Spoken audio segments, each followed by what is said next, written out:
Hello students, आज मैं आपके साथ शेयर करने वाली हूँ 3 फाइनेंशियल फंक्शन। और जैसे कि मैं फॉर्मूले सीरीज़ में आपके साथ कई सारे फॉर्मूले और पहले शेयर कर चुकी हूँ। अभी मैं आपके साथ यहाँ पर 3 पावरफुल फॉर्मूले शेयर करने वाली हूँ। ये बहुत ही यूज़फुल फॉर्मूले हैं जिनका आप फाइनेंशियल पर्पस से यूज़ कर सकते हैं। फाइनेंशियल पर्पस अपने ऑफिस में यूज़ कर सकते हैं, अपने कॉलेज में यूज़ कर सकते हैं। तो इस तरीके से आप अपने वर्क के लिए इन फॉर्मूले का बहुत ज़्यादा यूज़ कर सकते हैं, जिसमें कि सबसे पहले प्रेजेंट वैल्यू है, फिर फ्यूचर वैल्यू है और उसके बाद पेमेंट है।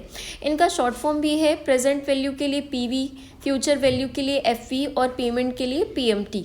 तो ये तीनों फॉर्मूले हैं। सबसे पहले प्रेजेंट वैल्यू की अगर बात करेंगे तो प्रेजेंट वैल्यू फॉर्मूला क्या है कि यहाँ पर अगर 5,000 रुपये का लोन अमाउंट जो है वो 5% इंटरेस्ट पे हम 3 साल के लिए दे रहे हैं। अब जो हमें एक्चुअल अमाउंट है वो नहीं पता है, तो वो प्रेजेंट वैल्यू निकालने के लिए हम प्रेजेंट वैल्यू फॉर्मूला लगाते हैं। अब यहाँ पर हमें निकालना क्या है, इज इक्वल टू पीवी लगाना है। और सबसे पहले हमें क्या करना है, यहाँ पर इस तरीके से हमारा जो रेट ऑफ इंटरेस्ट है ये 5% का है और जो टाइम है, टाइम ईयर है, वो हमारा 3 का है। तो यहाँ पर हम सबसे पहले अपना रेट ऑफ इंटरेस्ट लेंगे, डिवाइड करेंगे इसको 12 से। ठीक है, ये एक कॉमन है, आप चाहे तो 12 बाहर लिख के उसका सिलेक्शन कर सकते हैं, उसमें कोई बड़ी बात नहीं है। मैंने नहीं लिखा है बाहर, अब अलग से ही लिख दिया है। अब इसके बाद टाइम ऑफ ईयर, ये जो ईयर है हमारा टाइम, इसका सिलेक्शन कर लेंगे एंड मल्टीप्लाई लगाएंगे यहाँ पर और 5,000 का सिलेक्शन कर लेंगे और ये हमारी वैल्यू यहाँ पर इस तरीके से आ जाएगी।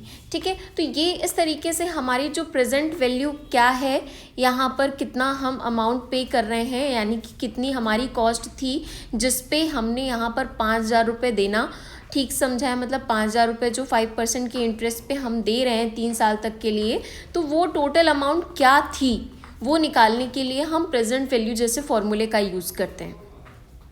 अब बात करते हैं फ्यूचर वैल्यू की। तो फ्यूचर वैल्यू में क्या है, जैसे मान लीजिए हमारी किसी प्रोडक्ट की जो कॉस्ट है वो 1,20,000 रुपये है और 8% इंटरेस्ट पे 48 महीने बाद इसकी कॉस्ट फ्यूचर वैल्यू क्या होगी जाकर, तो उसको निकालने के लिए हम इस फॉर्मूले का यूज़ करते हैं। जिसके लिए सबसे पहले तो हमें यहाँ पर अपने फॉर्मूले को लिखना होता है। अच्छा, ध्यान ये रखना होता है हमें फॉर्मूले का जो हमारा सिंटेक्स है वो बिल्कुल सही होना चाहिए, लगाने का तरीका हमारा बिल्कुल सही होना चाहिए। उसके बाद आपका फंक्शन कभी भी गलत नहीं आएगा। अभी 8% का सिलेक्शन कर लेंगे, यहाँ पर डिवाइड करेंगे इसको 12 से, कॉमा लगाएंगे। 12 हमारा कंपलसरी है क्योंकि एक साल में हमारे बेटा 12 महीने होते हैं, तो ये हमारा कंपलसरी है, कॉमा लगाएंगे। अभी टाइम ड्यूरेशन जो हमारी 48 है उसको सेलेक्ट कर लेंगे, 48 मंथ, एंड उसके बाद कॉमा लगाकर हम अपने 1,20,000 का सिलेक्शन कर लेंगे एंड एंटर कर देंगे। तो हमारी टोटल कॉस्ट वैल्यू आ जाएगी जितनी हमारी फ्यूचर में होने वाली है 48 महीने बाद, वो वैल्यू हमें यहाँ पर फ्यूचर वैल्यू मिल जाएगी। तो बेटा फ्यूचर वैल्यू निकालने का ये बहुत ही आसान तरीका है जिसको आप यूज़ कर सकते हैं। अब बारी आती है हमारी फ्यूचर वैल्यू के बाद यहाँ पर पेमेंट की। पेमेंट क्या होता है, पेमेंट के बारे में बात कर लेते हैं। पेमेंट हमारा एक बहुत ही अच्छा फॉर्मूला है जिसमें कि हमें मंथली ईएमआई पता होती है कि हर महीने हम कितना पेमेंट पे कर रहे हैं, कितना पेमेंट दे रहे हैं।